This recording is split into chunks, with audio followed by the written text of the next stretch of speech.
Assalamualaikum warahmatullahi wabarakatuh. Kembali lagi bersama gua Lukas Priyatno pada segmen cerita horor. Apa kabar kalian semua?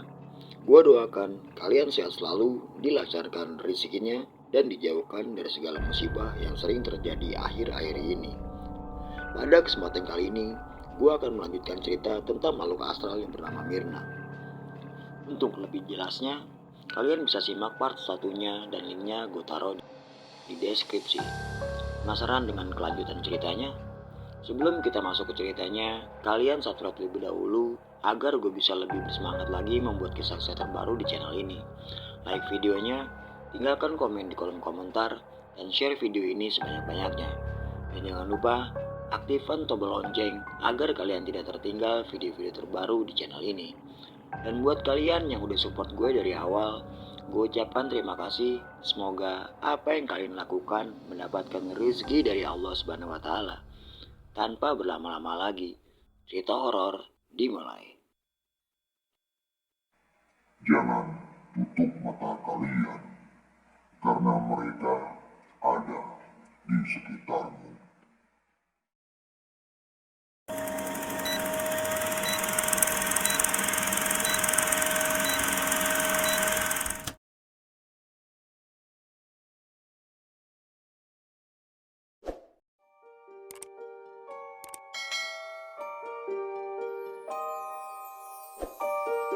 Kita dari alun-alun barat menuju ke alun-alun timur.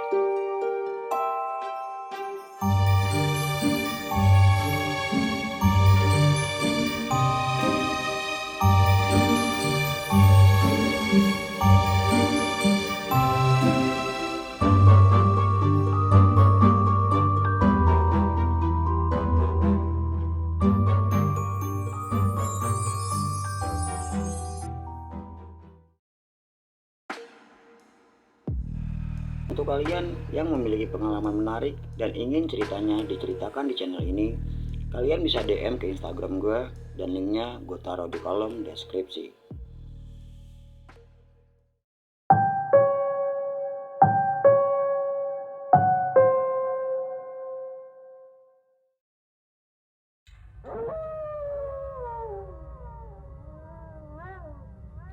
Setelah melihat sosok Mirna, aku tidak sadarkan diri.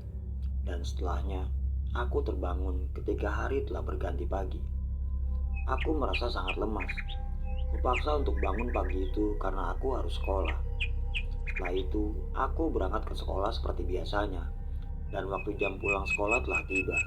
Teman-temanku mempunyai ide untuk pergi ke sebuah curug yang ada di Bekasi. Baru aku ketahui nama curug tersebut adalah Curug Parigi.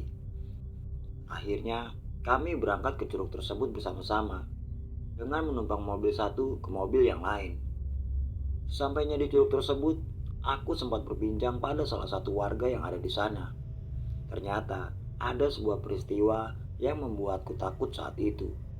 Beliau berkata, pernah ada yang mati terbawa arus di curug tersebut. Mendengar kisah dari warga tersebut, kami hanya menganggukkan kepala dan tetap memilih berenang di curug tersebut. Aku dan ketiga temanku bermain seluncur dengan mengikuti arus air yang lumayan cukup deras. Dan setibanya di mulut jurang yang hanya beberapa meter saja, kami panik karena bebatuan yang ada di bawah kami sangat licin. Dan kami terus meluncur terbawa arus saat itu. Dengan panik, aku berusaha untuk berenang dan menghindari bibir jurang yang tinggal beberapa meter saja. Dan akhirnya, keberuntungan sepertinya sedang berpihak kepadaku. Dengan susah payah, aku berhasil sampai ke tepian. Alhamdulillah, gue selamat, imamku dalam hati. Setelah itu, aku menengok ke kiri dan ke kanan. Aku tidak melihat ketiga temanku. Baru saja aku tersadar. Ternyata, ketiga temanku masih terbawa arus. Melihat ketiga temanku dalam bahaya, aku segera berlari untuk menyelamatkan mereka. Entah bagaimana caranya, tiba-tiba aku sudah berhasil menggapai tangan salah satu temanku. Saat itu yang sebenarnya terjadi, Mirna lah yang menarik tangan salah satu temanku. Dan berkat kuasa Allah Subhanahu wa taala, kami berempat bisa selamat oleh Mirna sebagai perantaranya. Setelah itu, aku kembali ke tepi sungai. Mirna berbisik. Lukas, Kamu harus pulang. Penunggu tempat ini tidak suka dengan keberadaan kalian. ungkap Mirna. Akhirnya, aku putuskan untuk pulang ke rumah saat itu juga. Sesampainya di rumah, aku tidak berkomunikasi dengan Mirna. Beberapa hari kemudian, aku mendengar dari dalam kamar ada beberapa orang yang datang ke rumahku. Mereka berbincang kepada kedua orang tuaku. Kedua orang tersebut meminta agar pohon kamboja yang ada di depan rumahku itu segera ditebang. Karena banyak dari warga yang melihat penampakan sosok kuntilanak dan membuat warga ketakutan saat melewati pada jam-jam tertentu. Mendengar kesaksian dari dua orang warga tersebut, aku naik pitam. Dan malam harinya, aku mencoba bertanya tentang kejadian ini. Hari telah berganti menjadi malam, dan aku berkomunikasi dengan Mirna. Mirna, lu ngapain ganggu orang yang lewat depan rumah? Itu bukan aku, Kas. Jangan bohong lu. Orang-orang pada takut lihat lu. Tahu nggak? Tapi itu bukan aku. Kenapa kamu tidak percaya? Udahlah, males gua kalau kayak gini. Ungkapku dengan nada tinggi. Mirna tidak menjawab. Namun aku justru mendengar suara Mirna yang sedang menangis. Aku masih sangat kesal tentang kejadian ini. Dan malam itu aku memutuskan untuk beristirahat.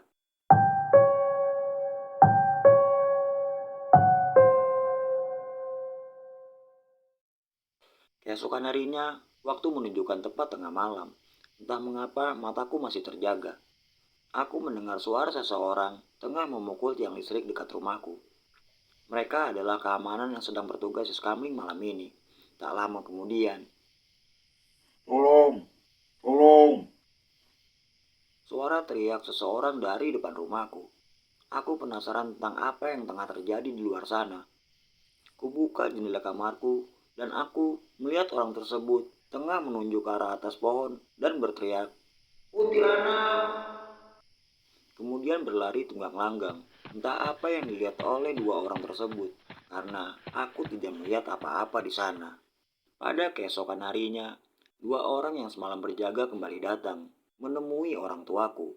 Mereka meminta pohon kamboja itu segera ditebang sekarang juga. Jika permintaan mereka tidak dipenuhi, mereka mengancam akan menebang sendiri pohon tersebut. Aku kembali dibuat kesal oleh kelakuan Mirna. Tiba-tiba, Lukas, suara Mirna memanggilku. Mau apa lagi? Belum puas, udah bikin dua orang itu ketakutan, ucapku. tapi itu bukan aku. Kenapa kamu tidak percaya? Kalau bukan lu, siapa lagi? Jelas-jelas, semenjak ada lu di sini, semua orang ketakutan karena udah lihat penampakan lu. Setelah itu, Mirna menjelaskan bahwa penampakan yang sering dilihat oleh warga adalah sosok yang berada di belakang rumahku. Menurut keterangan Mirna, sosok yang berada di sana mempunyai sifat usil dan juga jahat. Kas, Mirna mohon jangan tebang pohon itu.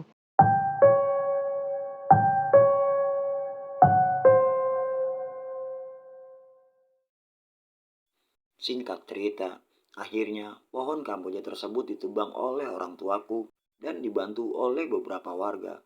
Semenjak penebangan pohon tersebut, aku tidak lagi mendengar Mirna dan kami tidak lagi berkomunikasi seperti biasanya. Pada suatu ketika, di saat aku sedang berada di dalam angkutan umum untuk berangkat ke sekolah, aku kembali mendengar suara Mirna. Kas, aku udah menemukan tempat tinggal baru. Aku tak akan melupakan kebaikanmu. Jaga diri baik-baik. Mirna pamit. Selamat tinggal. Tak sempat aku menjawab perkataannya. Dari sudut mataku, aku melihat Mirna berlinang air mata dan melambaikan tangannya kemudian menghilang. Semenjak kepergian Mirna di tahun 1999, aku sudah tidak lagi berkomunikasi dengannya. Namun, pada tanggal 25 dan 26 Juli 2020, di saat aku melakukan pendakian ke Gunung Gelis yang terletak di daerah Sumedang, aku kembali bertemu dengan Mirna. Dan akhirnya, Mirna kembali menemaniku hingga saat ini. Demikian cerita sosok teman asralku yang bernama Mirna. Percaya atau tidak, semua kembali lagi ke diri kita masing-masing. Dan untuk kalian yang memiliki kisah menarik seputar gunung atau kisah-kisah lainnya, kalian bisa DM ke Instagram gue dan nanti linknya gue cantumin di kolom deskripsi. Gue Lukas izin pamit. Salam lestari.